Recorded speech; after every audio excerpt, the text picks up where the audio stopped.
शुरू से ही बता रहे हैं, ठीक है। मार्कंडेय ऋषि जी थे जिन्होंने यह माता नर्मदा का परिक्रमा उठाया था।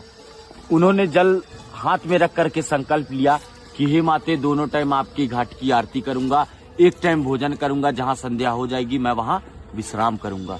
ऐसा बोल करके उन्होंने पूरा परिक्रमा किया। 3 साल 3 महीना 13 दिन लगाए उन्होंने अपने परिक्रमा में। जगह जगह उनकी तपस्थली बनी। 3 साल 3 महीना 13 दिन। तभी मार्कंडेय ऋषि जी ने ऐसा कहा कि मैं मार्कंडेय ऋषि माता नर्मदा का परिक्रमा सबसे पहले कर चुका हूँ। जब उनको सबसे पहले करने का अहंकार हुआ तो मैया का नाम है नर्मदा। नर्मदे हर।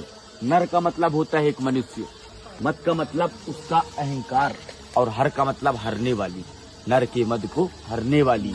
मार्कंडेय ऋषि जी का अहंकार टूटा। मार्कंडेय ऋषि जी खंडित हुए। जब उनको ये प्रतीत हुआ कि अब माता नर्मदा का परिक्रमा तो कोई नहीं कर पाएगा, इसके कारण उनको वो दूसरी बार कोशिश किए। जल लिया हाथ में और बोला, हे मैया, दोनों टाइम आपके घाट की आरती करूंगा, एक टाइम भोजन करूंगा, और जो मुझसे इतनी बड़ी भूल हुई, इतनी बड़ी गलती हुई, मेरा जो अहंकार था, उसके प्रायश्चित के लिए आपके दोनों तटों में हजारों नदी नालों का संगम है। मैं किसी भी नदी नालों को नहीं छोड़ूंगा। उन्होंने सभी का परिक्रमा किया, किसी नदी नालों को नहीं छोड़ा।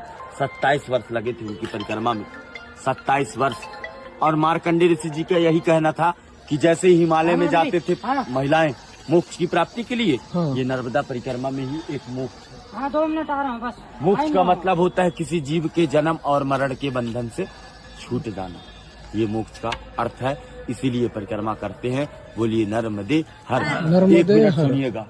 ये मैया जो है अमरकंठ पे जन्म ली है, शिव के कंठ से उत्पन्न हुई थी। वो रेवा कुंड स्थान है। वहाँ से मैया गुप्त रोड यहाँ आती थी। कहाँ? माइकी बगीचा पे।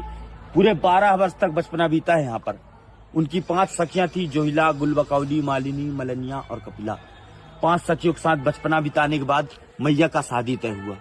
सोन जी महाराज, दंत कथा के अनुसार से ब्रह्मा जी के मानस पुत्र हैं सोन, और नर्मदा मैया शिव जी की पुत्री। सोन और नर्मदा ये दोनों का लग्न तय हुआ था। 24 किलोमीटर दूर जो माई का मंडप है, वहाँ मैया तैयार हो रही थी, वस्त्र श्रृंगार कर रही थी। तभी मैया ने अपनी सखी जोहिला को कहा कि तुम बाहर देख कर आओ, बारात आया कि नहीं आया।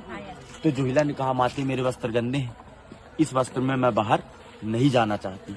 तभी मैया ने अपने वस्त्र श्रृंगार जोहिला को दे दिया था। जोहिला उस वस्त्र श्रृंगार को पहनकर बाहर चली गई। जितने भी बाराती वाले थे सभी देखे, इतने सुंदर रूप, यही दुल्हन की रूप में लग रही है। उसे मंडप पर बैठाल दिया गया। जोहिला भी जानबूझ करके बैठ गई और जो है छल कपट करते हुए वो बैठी।